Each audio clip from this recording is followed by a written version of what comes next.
first moved to the North Shore, the sugar mill where I am now was still producing sugar for everybody. So I was driving an hour out to the west side for industrial space.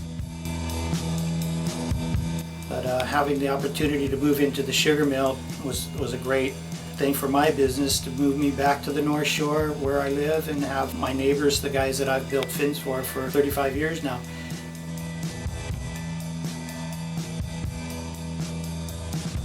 Eric Arakawa, Carl Shopper, John Pizell, Jeff Bushman all have their boards made in my neighbor's shops here.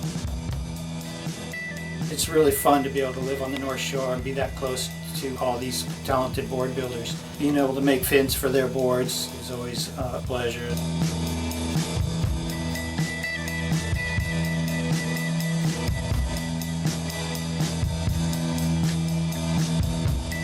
It was easy to get into the surf industry because there was a lot of work, so many boards being built out here.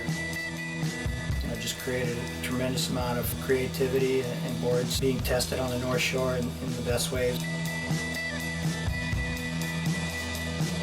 When I first started making fins, we were making a lot of strictly single fin boards, but there's still a lot of high performance surfing.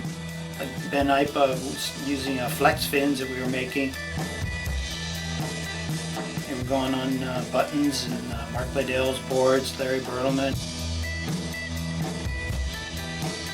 Now today I'm making similar kind of fins with the same designs for modern day mid-sized boards. Running a small business, has ups and downs. Having the opportunity to have hands-on every fin that leaves the door here is such a plus.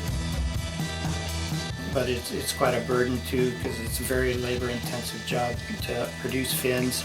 But the quality and having just that personal touch and giving a fin to somebody that they know is going to make that board complete has been a pleasure.